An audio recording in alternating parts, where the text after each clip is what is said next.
Rockinitis. Oh, doctor, doctor, tell me what to do. He said, don't stop rocking, son, till you are through. He said, doctor, doctor, what's the matter with me? He said, the Rockinitis won't let you be. Well, I tried to stop rocking, but I've been told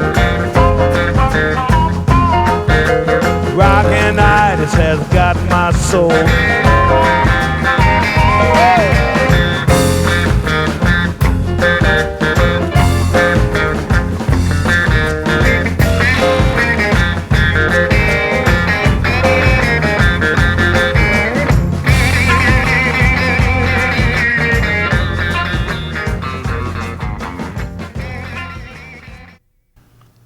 Hi there, cats and kittens. Welcome to Rockinitis. My name is Michael Willmore.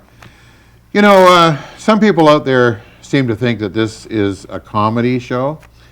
I'm not sure I'm totally in agreement with that, but we try and, as well as being educational, we try and lighten things up by throwing in a bit of comedy. I was emceeing part of the Summer of Love street thing in Kitsilano, and this woman comes up to me and tells me that she really likes my TV show. So I said, well, what is it that you like about it? So she says, well, it's so goofy. So I said, goofy? What's goofy about it? So she says, you have insight and show an awareness of music products. However, none of those products are currently available. That's goofy. And then she walks away.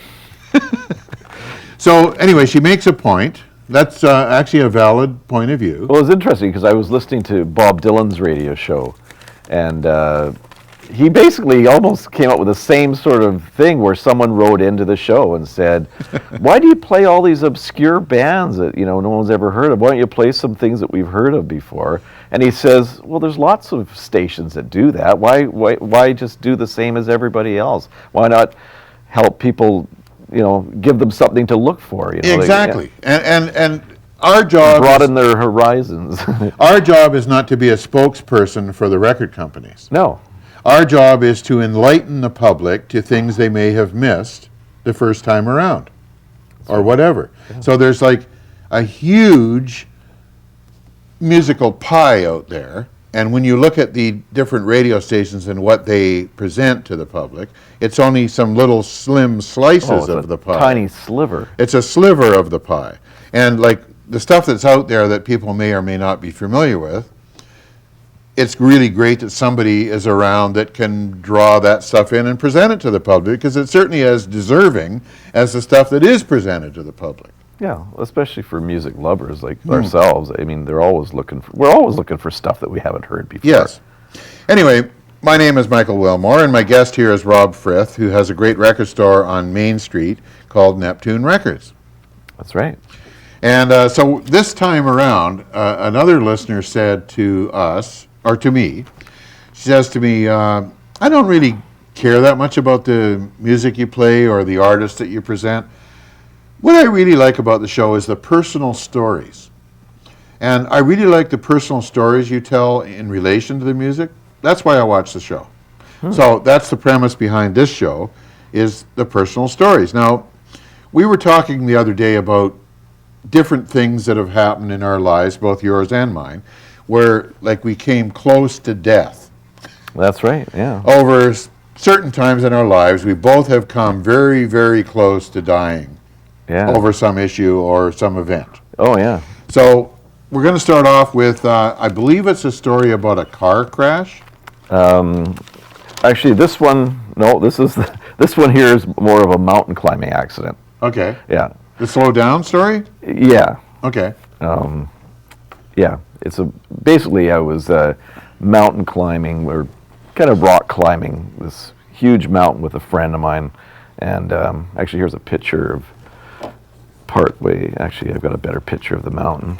But we were climbing this mountain, and after we'd gone to the top and we're coming down, it's like an 8-hour climb, so you have to get down before dark. So on the way down, you're kind of running and jumping down this loose rock, and I'm going down this thing, and all of a sudden, it's like a steep slope. I realize that there's been like a crevice, like there's nothing underneath me anymore, and so I've sort of been running and jumping, so I've sort of these huge 20-foot jumps at a time. Chasm, so all of a sudden, like a chasm. Yeah. So anyway, I'm in midair and I realize there's nothing below me, and it was like the Roadrunner Coyote cartoon. It was like there was this rock face sort of below, and I just hit this rock face and kind of slid down like the road or the coyote you would do. But I had a metal canteen in front of me,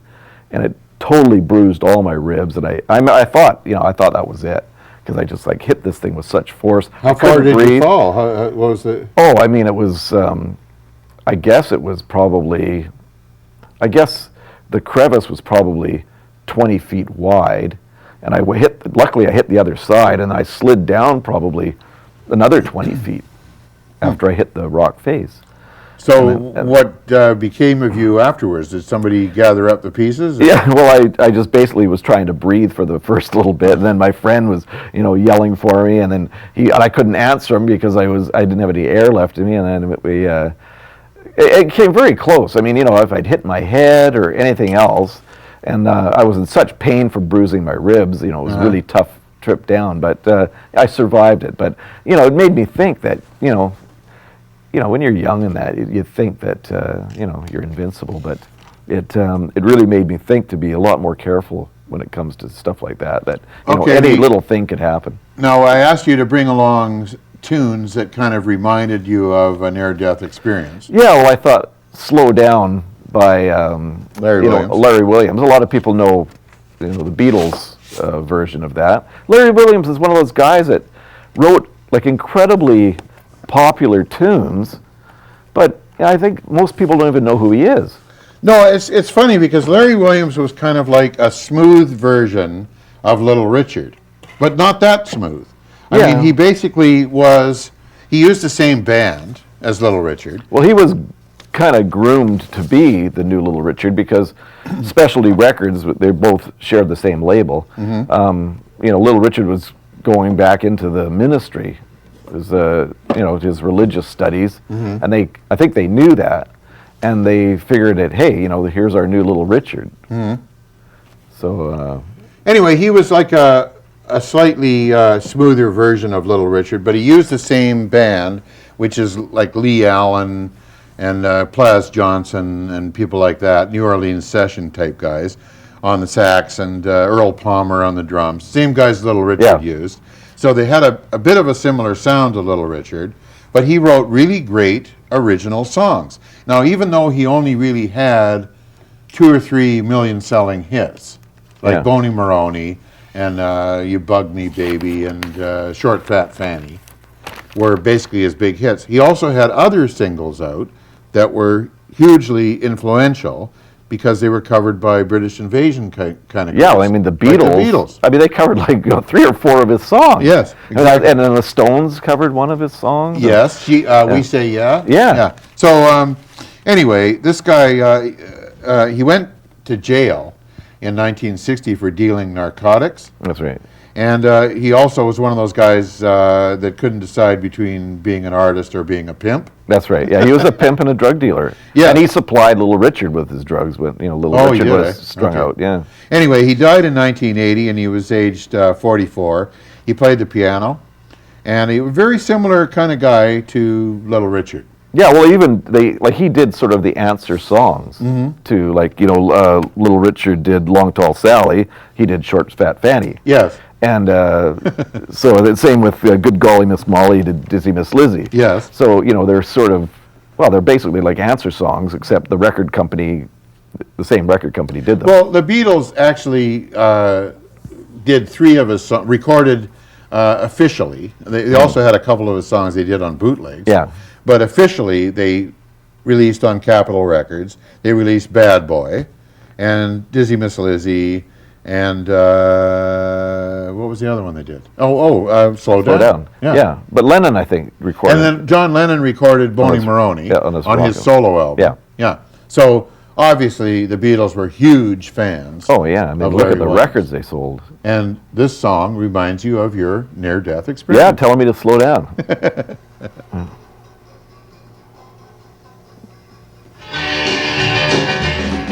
Come on, pretty baby, won't you walk with me? Come on, pretty baby, won't you talk with me? Come on, pretty baby, I'll give you one more chance. Try to save our romance. Slow down. Baby, now you're moving way too fast. You better give me a little loving, give me a little loving.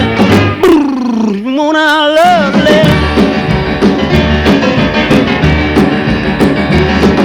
I used to walk you home, baby, after school, carry your books home too. But now you got a boyfriend right down the street. Baby, what you trying to do? You better slow down. Baby, now you're moving.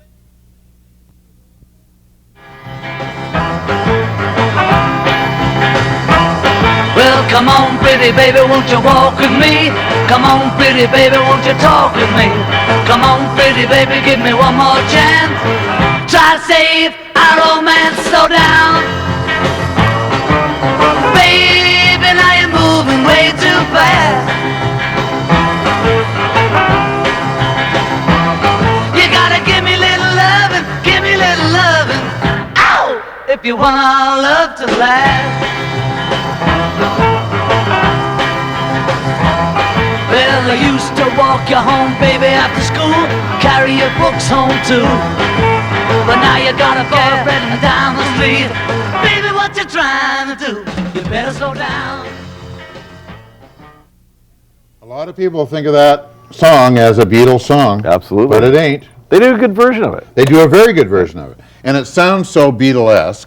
Yeah. The Beatles, like so many of the great groups, were able to take a tune that somebody else did originally, do it in their style, and then everybody thought it was their song. Oh, yeah. I mean, the Stones did that interminably. Oh, yeah. You know. Well, I remember as a kid, like looking at the record, buying the records and putting it on the turntable, and then noticed on some of the records that underneath the songs was someone else's name, and I said, well, they're not in the Beatles. Who are these people? I didn't realize that was who actually wrote the songs at the time. Now, we mentioned your record store when we first began the show. Yeah, Now, a lot of funny things go on in your record store. I've heard that. Now, okay, now I want you to explain some of these pictures. Okay. Now, this picture here. Yeah, Now, this picture here to me, I mean, you're flanked by two dominatrix, yeah, that's Women. right. It was a And typical and you're- Friday night for me. Yeah. and you're crunching down on a bullwhip, Yeah, and you have a "whip me with a wet noodle" expression. yeah. So what was going on there? It was a Halloween show we had. We have a Halloween show every year at the store, Yes. which is free, and we had about 8 or 9 bands that were playing, and 2 of the ladies there came as dominatrix, and it was a pose photo. We thought it would look funny if I grabbed the whip in my teeth, and it did. A lot of people. Well, you must have liked the photo because I noticed it's on your Facebook page. Yeah, I thought it was pretty funny. A lot of people thought it was great. So And here's some I of the kept it. monsters that appeared in your show. Oh, yeah, in that's- your store. That's They- right. That's yeah. the band, The Manipulators. Okay. They had great costumes, really good costumes. Anyway, I was there that day, and it was a fun day. Yeah. And as you can see from this photo here, Oh, yeah. there were a lot of other people in the store as well. And a good time was had by all, and everybody was kind of really digging the music and digging Yeah, the scene. there's lots of different types of bands there. Yeah. Like, I mean, not every, that's not for everyone, every band, but I mean, you've obviously you like a lot of the bands that have played there. Yeah, I do. What I like is you kind of go there, and it's a good way to peruse what's going on musically in the city. Yeah. So out of maybe 6 bands I see, I might like 1, maybe 2. Mm-hmm. But 3 or 4 I don't like, but that's okay because I'm not expecting to like everything. Oh yeah. Well, this band here, I think you've already shown this picture, but this is Hospital Blonde. Okay. This, if you show that, I mean, it's a photographer's dream. These guys, they're young guys, And I don't think that if you took a photograph at any particular time, there'd be at least one member with his feet off the ground. These guys are like, they non-stop, and just the most fun band to see. They put on a good show. They put on a great show, yeah. Okay, now going back to the near-death experiences theme, at one point in my life, my very early life, this is probably the closest I've ever come to death. Now, when I was a child, my family bought a hotel, which was at Okanagan Landing. And here's a picture of the hotel here. And it was originally called Okanagan Landing Hotel. And that, can you grab one end of it or something? Just bring it over a little bit. It was originally called Okanagan Landing Hotel. And when my family bought it, the family, my heritage is Scottish. Yeah. And the family name is Sutherland. So when they bought it, they renamed it as the Sutherland Arms Hotel. So I lived there after my mother and father split up. I lived there from the age of like 3 You to... can take that down. Sorry? You can take that down now. I lived there from the age of, say, 3 to about 6. And I had to come back to Vancouver to go to school. So I lived there for about 3 years. And anyway, at some point they had some kind of an event in the hotel, in the auditorium. There was an auditorium there.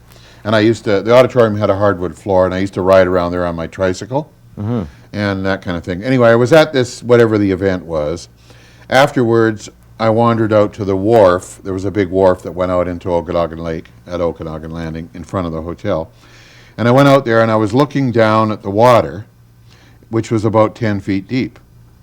So I'm looking at the water and I was fascinated because you could actually see the pebbles under the water about 10 feet under the water. Those were the days when water was crystal clear. Yeah, it was and all the crystal lakes clear, and you unreal. could see the pebbles underneath it.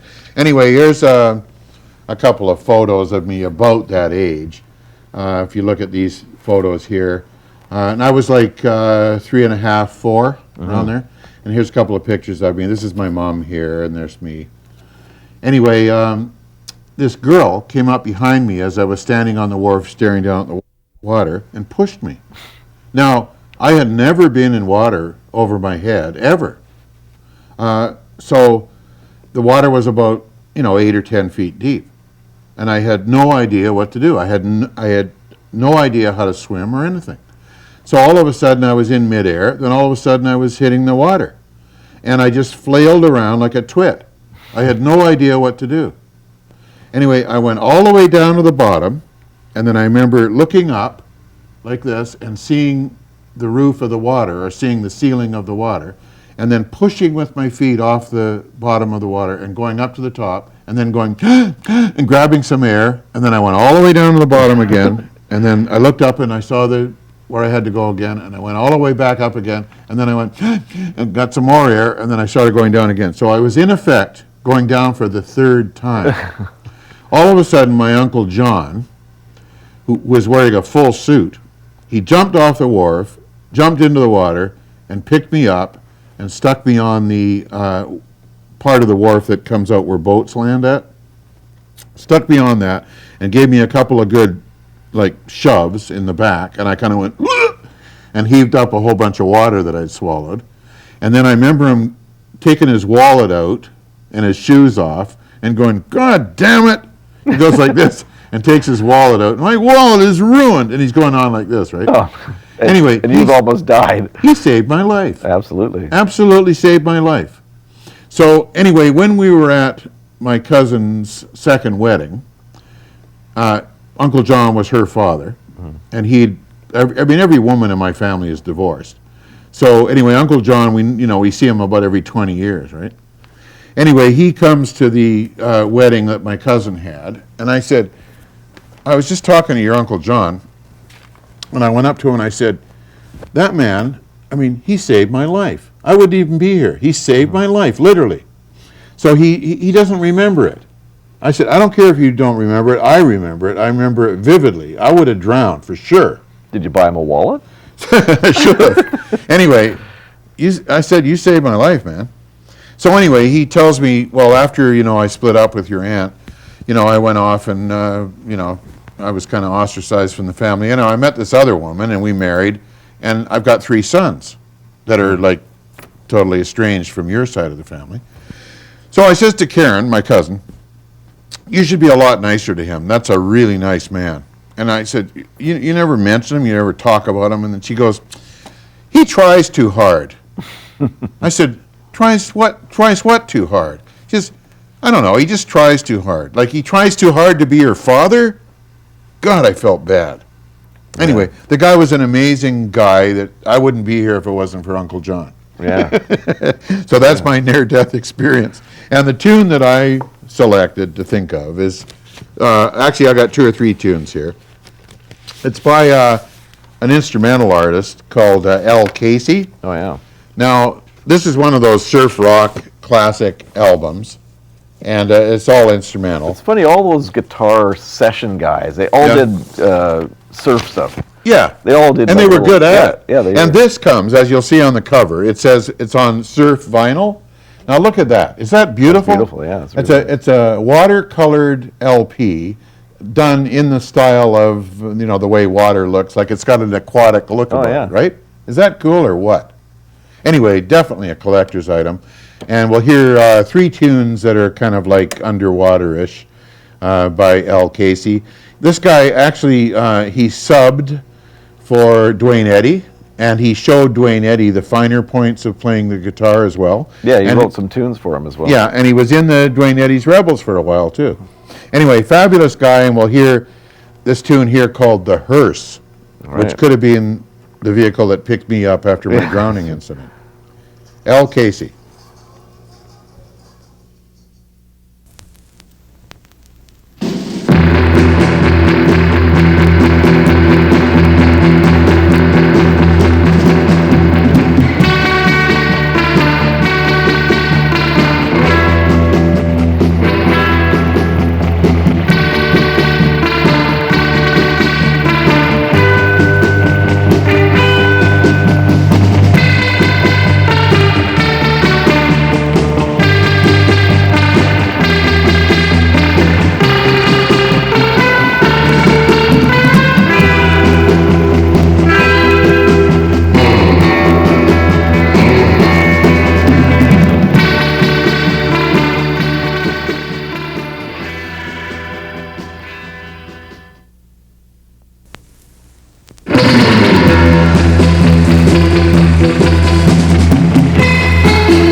This album is just fabulous. It came out in 1963 on the Stacy record label, and as I say, it comes on aquatic, see-through, watery vinyl. And he was one of the guys that was considered part of the Wrecking Crew, the LA session guy. Yeah, that later played on, on everything. And he's in that documentary movie that's out called The Wrecking Crew, which I haven't seen yet, but I hear it's really good. Okay.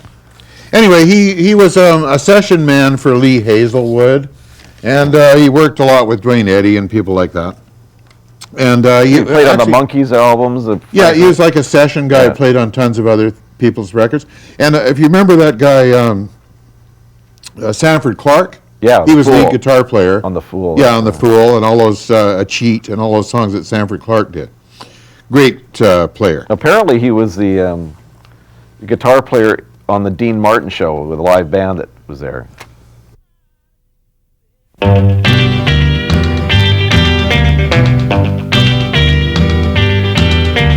Gathered around me, buddies. Hold your glasses high and drink to a fool, a crazy fool who told his baby goodbye.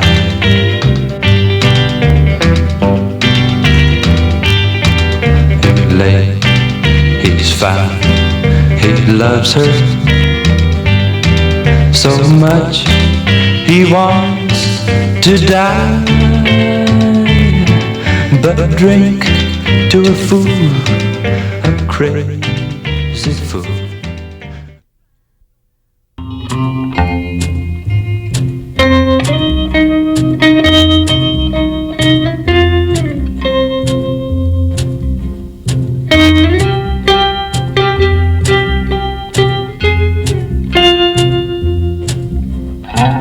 Wise men will tell me to leave was right. Wise men don't cry alone all through the night. When I'm walking down some dark street, shadows still whisper she was a cheat.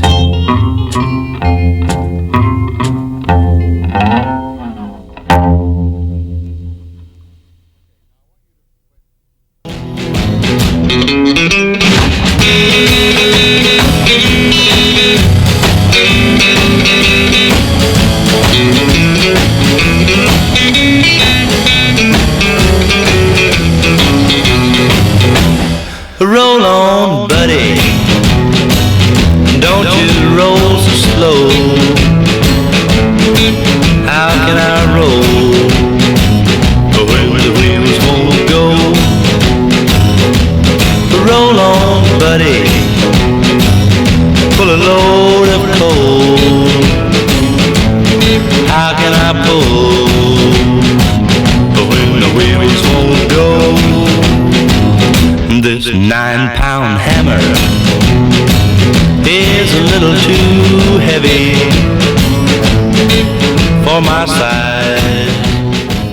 Oh, baby, for my size.